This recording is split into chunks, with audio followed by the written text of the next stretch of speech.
Pemirsa, pihak Sambo dan Putri Chandrawati masih ngotot menyatakan terjadi pemerkosaan di Magelang pada 7 Juli. Namun sayang mereka tidak menyertakan bukti pemeriksaan dokter, padahal kasus pemerkosaan tersebut menjadi kunci motif pembunuhan. Mengapa harus ada hasil pemeriksaan dokter? Inilah Top Review.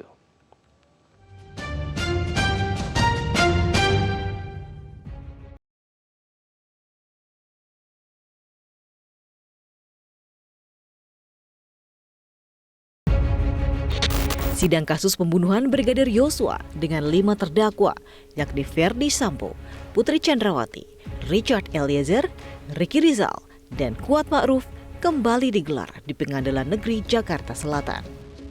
Lagi-lagi pengakuan terjadinya perkosaan terhadap Putri Chandrawati oleh Brigadir Yosua menjadi isu yang menarik perhatian. Adalah ahli kriminologi dari Universitas Indonesia, Muhammad Mustafa, yang dihadirkan sebagai salah satu ahli dalam persidangan kali ini yang menguraikan tentang masalah tersebut. Menurut Mustafa, peristiwa perkosaan di Magelang masih belum jelas karena belum ada bukti visum. Yang jelas adalah ada kemarahan yang dialami oleh pelaku yang berhubungan dengan peristiwa di Magelang, tapi tidak jelas. Tidak jelas. Tidak jelas. Artinya tidak ada bukti, tidak ada alat bukti yang mengarah ke situ. Ya. Berarti tidak dapat dijadikan motif. Tidak Begitu? bisa. Tidak bisa. Kasus perkosaan terhadap Putri Chandrawati di Magelang pertama kali diungkap di persidangan oleh Ferdy Sambo 2 pekan lalu. Sambo secara eksplisit menyebut kata perkosaan yang dilakukan Yosua terhadap istrinya di Magelang 7 Juli 2022. Dia menceritakan bahwa Yosua masuk ke kamar. Dia dalam kondisi tidur. Istri saya tidur, kemudian tiba-tiba Yosua sudah ada di depan istri saya yang mulia. Istri saya kemudian kaget, tapi kemudian Yosua mengancam yang mulia. Kemudian istri saya menyampaikan dia kemudian melakukan perkosaan terhadap istri saya. Perkosaan terhadap istri saudara. Kemudian saya kaget yang mulia karena saya tidak berpikir akan fatal. Seandainya saya diceritakan semalam, pasti saya akan lakukan upaya untuk mengamankan istri saya yang mulia. Saya kok bisa begitu? Dia masuk kemudian mengancam saya dalam kondisi sakit. Kemudian dia melakukan perkosaan yang mulia. Kemudian dia mengancam juga dan menghempaskan istri saya. Saya tidak kuat mendengar cerita istri saya yang mulia. Dia juga menangis waktu itu. Pada persidangan pekan berikutnya, giliran Putri Chandrawati yang mengungkap adanya kasus perkosaan terhadap dirinya yang dilakukan oleh Yosua.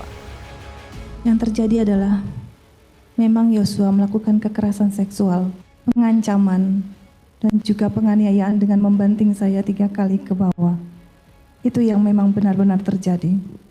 Kalaupun Polri memberikan pemakaman seperti itu, saya juga tidak tahu. Mungkin ditanyakan kepada institusi Polri, kenapa bisa memberikan penghargaan kepada orang yang sudah melakukan perkosaan dan penganiayaan serta pengancaman kepada saya, Ubayangkari. Sejatinya kabar tindak pidana kekerasan seksual yang dilakukan Yosua terhadap Putri Chandrawati sempat muncul ke publik di awal kasus ini bergulir. Pihak Sambo kala itu menyatakan kejadiannya di rumah dinas Sambo, Kompleks Polri, Duren 3, Jakarta Selatan. Kasus ini pun dilaporkan ke Polres Metro Jakarta Selatan. Namun akhirnya Bareskrim Polri menerbitkan surat perintah penghentian penyidikan atau SP3 karena tidak ditemukan fakta hukum. Namun kemudian pihak Sambo dan Putri kembali memunculkan lagi adanya kasus perkosaan terhadap Putri.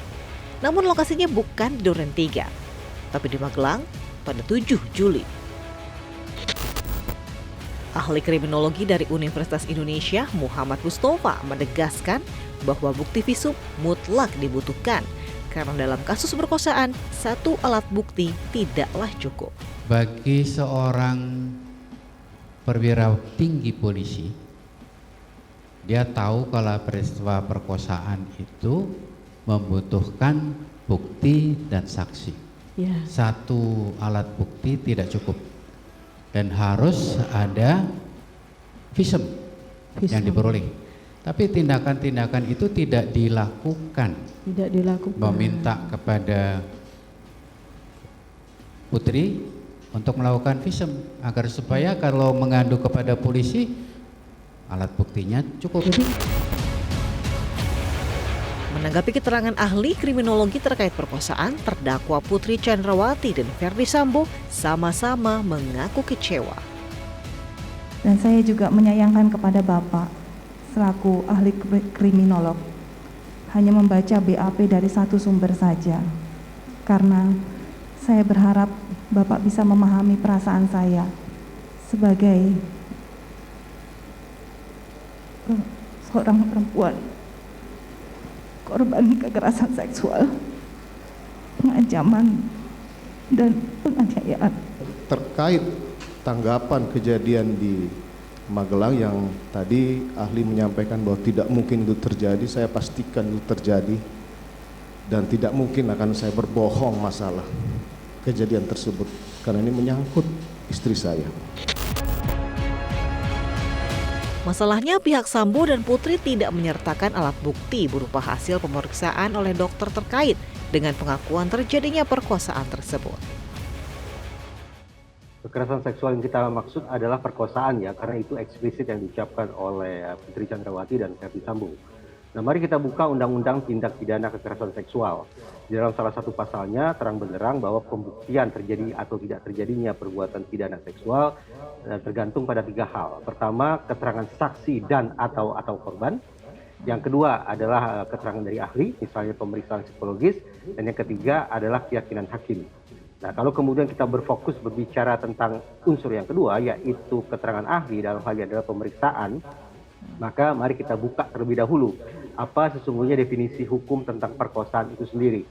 Kalau kita buka KUHP misalnya, kita akan temukan bahwa pemaknaan perkosaan adalah kata kuncinya adalah serangan ke, alat vital korban.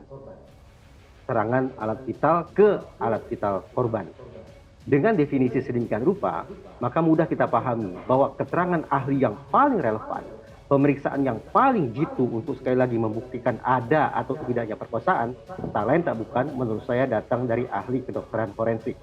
Karena mereka lah yang melakukan pemeriksaan terhadap fisik, dalam hal ini adalah pemeriksaan terhadap alat kelamin korban, kalau memang ada korban. Sejauh ingatan saya tidak pernah membaca ada pemberitaan bahwa PC sudah menjalani pemeriksaan di dokter terkait dengan apakah sudah terjadi atau tidak terjadi perkosaan tersebut. Melulu dari awal yang saya ingat adalah sebatas klaim, termasuk yang paling janggal menurut saya adalah betapa PC ini justru resisten atau tidak kooperatif terhadap LPSK, terhadap institusi negara yang justru akan memberikan bantuan, akan memberikan pertolongan atau memberikan perlindungan kepada orang yang mengaku sebagai korban tersebut. Sejatinya kasus perkosaan inilah yang sejak awal dijadikan sebagai motif terjadinya pembunuhan terhadap Yosua. Namun karena pihak Sambo dan Putri tidak menghadirkan alat bukti yang memadai, maka lagi-lagi pengakuan terjadinya perkosaan dinilai banyak pihak hanya sebagai alibi belaka.